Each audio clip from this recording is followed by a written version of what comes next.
Why I think I fight. Do I enjoy it? No. Do I enjoy training? No. Do I enjoy cutting weight? No. Am I nervous? Yes. Do I think to myself, what am I doing? Yes.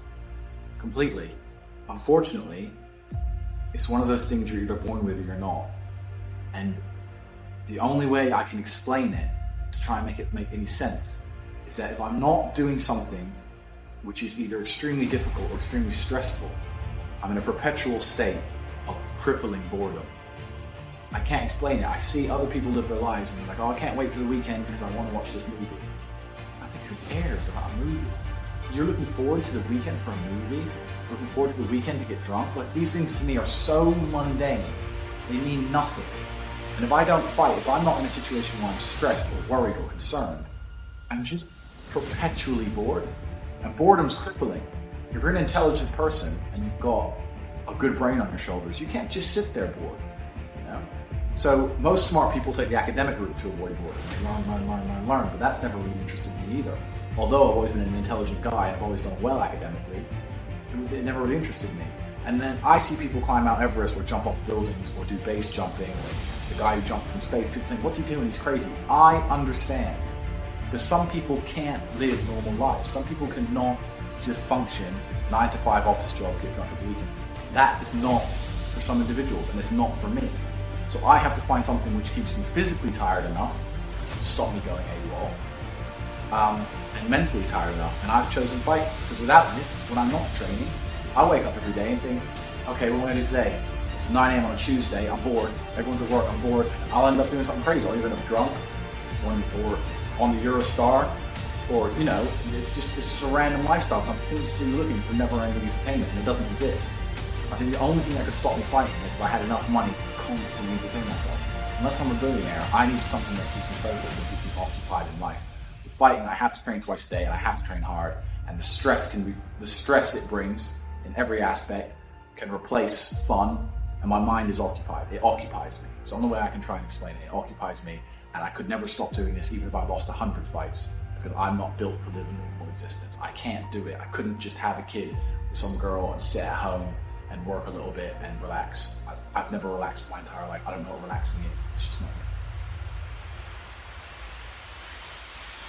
But we do live in a video game, because in a video game, you're going to go through trial and tribulation. You're going to struggle to upgrade your character. And the reason you upgrade your character is when you get more stats, you can complete more difficult levels within the game.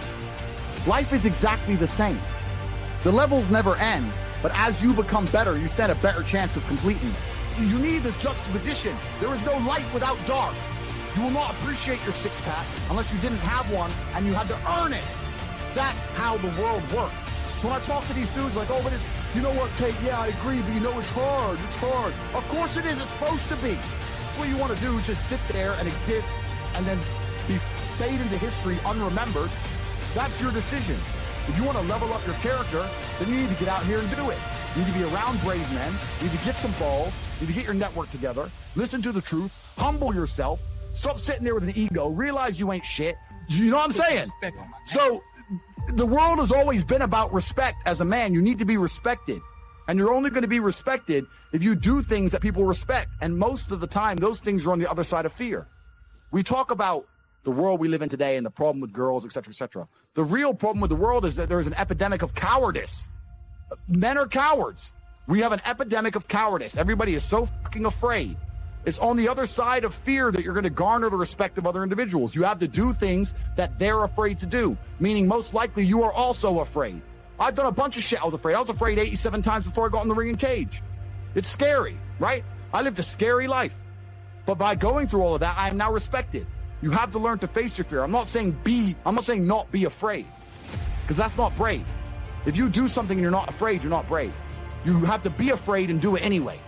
That's what courage is. So I'm not saying you can be as scared as you want, but you still have to go. Everybody around me is brave. I don't hang around with cowards. You have to understand that I've created my reality to the point now where I can only make the bravest decision, because everybody I speak to is brave.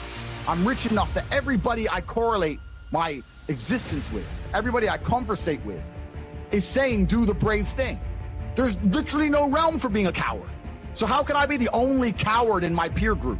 They say you're some of the 5 people you spend the most time with. Why are you not hanging around with brave men? Because there's a magical power amongst men.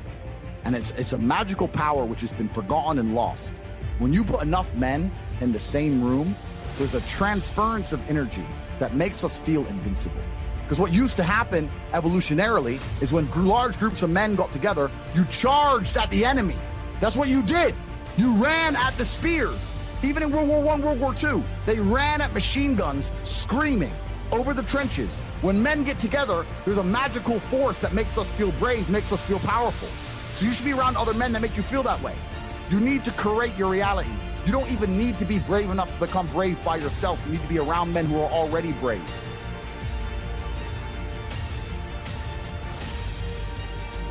Thanks for watching. Check the description down below to enter a free giveaway and claim some free gifts. If you want to make money with YouTube, then also check the description. Make sure to like and subscribe, and I'll see you in the next.